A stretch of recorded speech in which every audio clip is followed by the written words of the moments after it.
Email পাল্টা ইমেলের মধ্যেই বৈঠকে যোগ দিতে যাচ্ছেন জুনিয়র ডাক্তাররা। এই যে ছবি দেখতে পাচ্ছেন, এই বাস এখন এগিয়ে চলেছে। আমাদের প্রতিনিধি সন্দীপ সরকার একেবারে এই বাসের সঙ্গে রয়েছেন। এটা আমাদের জানাও সন্দীপ, আনুমানিক 5টার সময় নির্ধারিত ছিল বৈঠক। কি মনে হচ্ছে কতক্ষণ লাগতে পারে কালীঘাটে পৌঁছতে? দেখো, আরও অন্ততপক্ষে মিনিট 20-25 তো লাগবেই কালীঘাট পৌঁছাতে, এবং তারপরে নির্ধারিত সময় পেরিয়ে গিয়েছে ইতিমধ্যেই। 4:45 পৌঁছানোর কথা ছিল, 5টা থেকে বৈঠক শুরু হওয়ার কথা ছিল, কিন্তু 5টায় পৌঁছানোর সম্ভাবনা নেই বললেই চলে। 6:20 বা 6:30 নাগাদ হয়তো তারা পৌঁছাবেন কালীঘাটে, এবং তারপরে বৈঠক শুরু কতক্ষণে হয় সেদিকে আমাদের নজর থাকবে। কেননা যে বিষয়টা নিয়ে এখনও সংশয় রয়েছে তা হলো তারা শেষ যে ইমেলটি পাঠিয়েছেন, একেবারে শেষ বেলায় যে ইমেলটি পাঠিয়েছেন রওনা হওয়ার আগের মুহূর্তে, যে 2 স্টেনোগ্রাফারকে তারা সঙ্গে করে নিয়ে যাচ্ছেন যারা এই বৈঠকের কার্যবিবরণী লিখবেন।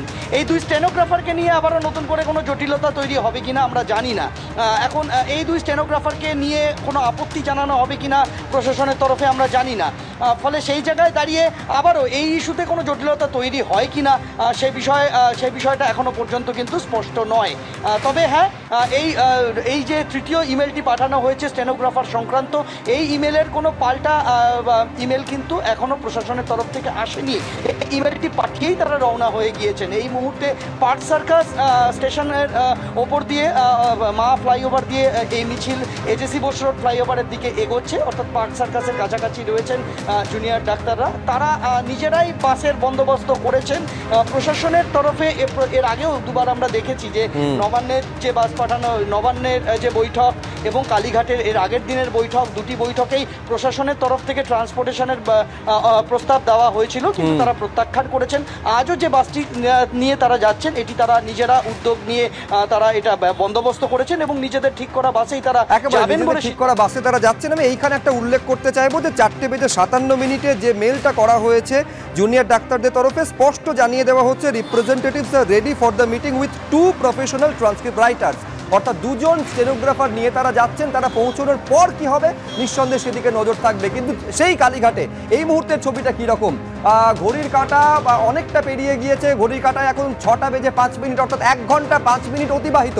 কৃষ্ণেন্দু, ছবিটা একবার দেখাও। কালীঘাটে আমি দেখতে পাচ্ছি যে ইতিমধ্যেই চারিদিকে গার্ডরেল দিয়ে ঘিরে দেওয়া হয়েছে। দেখতে চাইবো তোমার ক্যামেরায়। একদমই তাই। প্রথমে আমি ছবিটা দেখাই, ক্যামেরা পার্সন প্রবীর সামন্তকে বলবো ছবিটা দেখাতে।